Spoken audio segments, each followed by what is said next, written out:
دوستو، آج ہم ذکر کریں گے ایک عظیم سائنسدان کے بارے میں جنہیں دنیا نے the father of modern optics کا لقب دیا، جو گریٹ میتھمیٹیشین، ایسٹرونومر اور فزسسٹ تھے۔ تو چلیں شروع کرتے ہیں۔ وہ سن 965 میں عراق کے شہر بصرہ میں پیدا ہوئے۔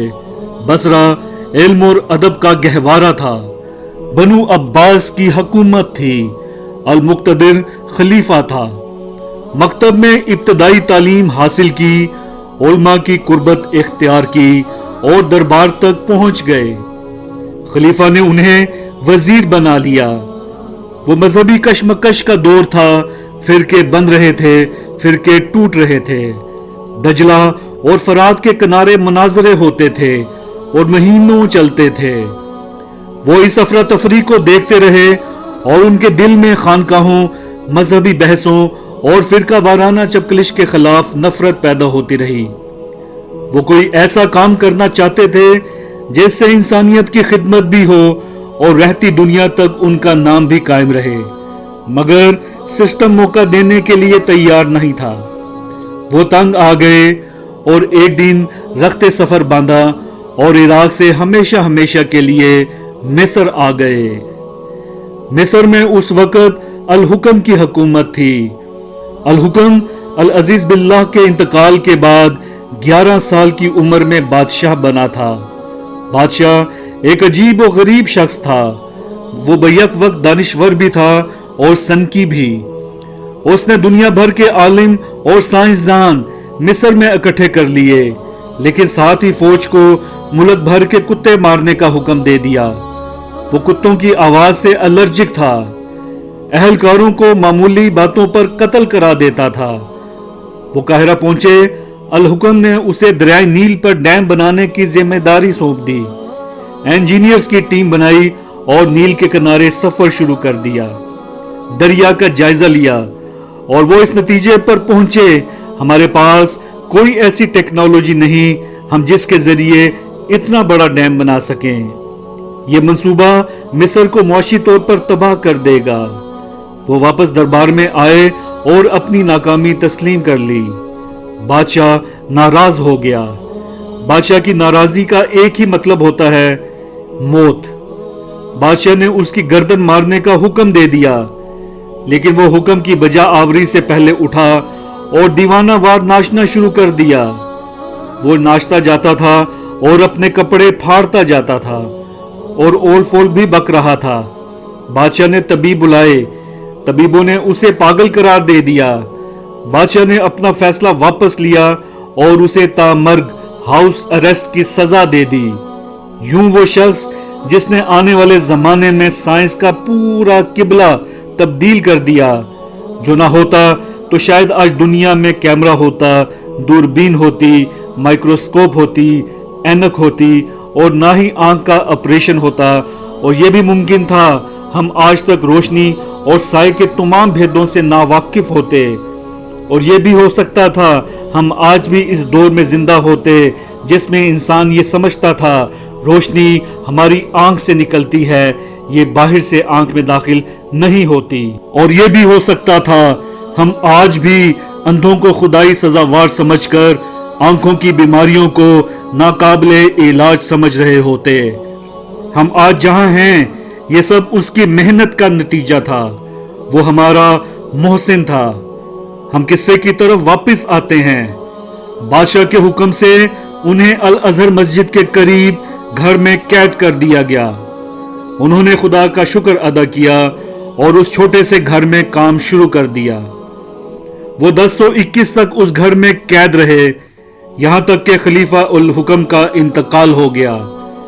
خلیفہ کی تدفین کے بعد ان کے گھر کا دروازہ کھولا گیا تو وہ اس وقت تک 92 سائنسی مضامین لکھ چکے تھے اور 200 کے قریب عظیم ایجادات کی بنیاد رکھ چکے تھے۔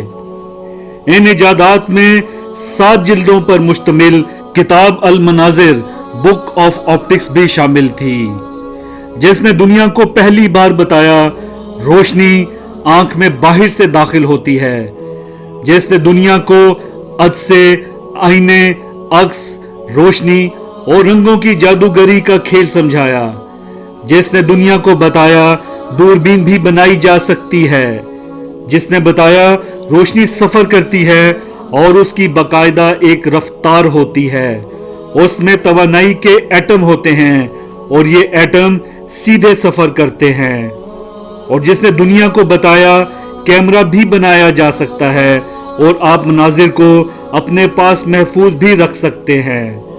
वो पागल हाउस अरेस्ट से बाहर निकला तो दुनिया को चांद और सूरज के ग्रहण की साइंसी समझ आई, सितारों और सियारों का खेल भी समझ आया, टेलीस्कोप और माइक्रोस्कोप की बुनियाद पड़ी और अमल रद्द अमर का वो असूल समझ आया जिस पर काम करके न्यूटन ने अपने पहले कानून की बुनियाद रखी। वो दुनिया का पहला इंसान था जिसने आंख की हैयत समझी और समझाई, जिसने बताया आंख के 3 हिस्से होते हैं, लेंस, रेटिना और करीना। आंख के इन तीनों हिस्सों की दरियाफ्त ने आंख की सर्जरी की बुनियाद भी रखी और ऐनक भी बनाई। दुनिया में पिछले 1000 बरसों में आंख के जितने ऑपरेशन हुए, जितने लोगों की आंखों का खोया नूर वापस आया, वो सब उसके शुक्रगुजार हैं। वो पागल कितना बड़ा आदमी था, आप ये जानने के लिए इंटरनेट पर जाइए और 1000 साल में उस पर होने वाली रिसर्च पढ़िए। आपको पूरी साइंस उनके सामने हाथ जोड़कर बैठी नजर आएगी। वो शख्स, जी हाँ, उनका नाम अबू अल हसन बिन हुसैन इब्न अल हैशम था। इब्न अल हैशम को दुनिया से गुजरे 1000 बरस हो गए हैं। हमने इन 1000 सालों में अल हुक्म जैसे सैकड़ों ऐसे बादशाह पैदा किए जो इब्न अल हैशम जैसे टैलेंटेड लोगों को पागल करार देते रहे, उनके सर उतारते रहे, लेकिन हमने इब्न अल हैशम जैसा कोई दूसरा साइंसदान पैदा नहीं होने दिया। दुनिया में हर साल 70 लाख लोग अंधेपन का शिकार होते हैं। दुनिया को इब्न अल हैशम ने 1021 में बताया अंधेपन की 90% वजह करीना होता है। हम करीने की साइंस पर तवज्जो दें तो अंधापन खत्म हो जाएगा।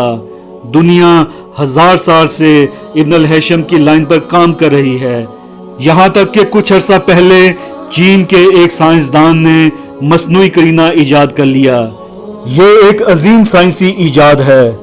इस इनकलाब के बाद दुनिया के 50% अंधों की बीनाई लौट आएगी। एक पुर्तगाली न्यूरोलॉजिस्ट जो लोबे एंट्यून ने मसनूई आंख भी बना ली। ये आंख बायोनिक टेक्नोलॉजी से बनाई गई और ये नाबीनाओं के दिमागी पर्दे पर इलेक्ट्रॉनिक सर्किट्स और इंफ्रारेड शुआओं के जरिए ऐसी तस्वीर बनाएगी जिससे वो आम इंसानों की तरह देख सकेंगे। ये तस्वुर भी इब्न अल हैशम ने दिया था। अमेरिका की एक कंपनी अबायोमेडाइन ने मसनूई दिल तैयार कर लिया। ये दिल जुलाई 2001 में सेंट लुइस हॉस्पिटल में मरीज के जिस्म पर लगा लिया गया। ये दिल अब तक नॉर्मल दिलों की तरह काम कर रहा है। इस दिल के लिए ट्यूब्स की जरूरत नहीं पड़ती। ये हार्ट सर्जरी और जिगर की पैवंदकारी के बाद दुनिया का बड़ा तिब्बी इनकलाब है। ये तस्वुर भी इब्न अल हैशम ने दिया था। उसने 1021 में दावा किया था दुनिया में ऐसा वक्त आएगा जब इंसान जिस्म के सारे अज़ा बना लेगा। अमेरिकन साइंसदान डॉक्टर केनेथ मैस्टुमारा ने 2001 में मसनूई जिगर तैयार कर लिया। टाइम मैगजीन ने इसे 2001 में दुनिया की बेहतरीन इजाद करार दिया। 2015 में इस मसनूई जिगर में एक नई ब्रेक थ्रू हुई। ये ब्रेक थ्रू आने वाले दिनों में दुनिया में भौचाल मचा देगी। ये जिगर जिस दिन मार्केट में आ जाएगा उस दिन लीवर ट्रांसप्लांट की जरूरत नहीं रहेगी। डेविड गाउ नाम के एक साइंसदान ने जुलाई 2007 में दुनिया का पहला बायोनिक हैंड बना लिया। ये मशीनी हाथ है। ये हाथों से महरूम लोगों में लगाया जाएगा और ये दिमाग से बाकायदा सिग्नल लेकर आम लोगों के हाथों की तरह काम करेगा। ये हाथ कुछ अरसे में बाकायदा मार्केट में आ जाएगा। और खून इंसानी जिस्म का अहम तरीन जुज्व है। ये 4 अज्जा का मुरक्कब होता है: सुरख खुलिये, सफेद खुलिये, प्लाज्मा और प्लेटलेट्स। ये जिस्म को ऑक्सीजन, तवानाई और कुव्वत मुदाफ़ियत देता है। दुनिया में सन 1600 से मसनूई खून पैदा करने की कोशिश हो रही है। साइंसदानों ने 2015 में मुतबादिल खून बना लिया। ये खून हादसों के बाद मरीज को दिया जाएगा ताकि उसे हॉस्पिटल तक पहुंचाया जा सके। ये सारे तसव्वुरात इस इब्न अल हैशम ने पेश किए। दोस्तों, इस अजीम मुस्लिम साइंसदान का इंतकाल सन 1040 में काहिरा मिस्र में हुआ। उन्होंने 75 बरस की उम्र पाई। अल्लाह पाक उनके दर्जात बुलंद फरमाए, आमीन।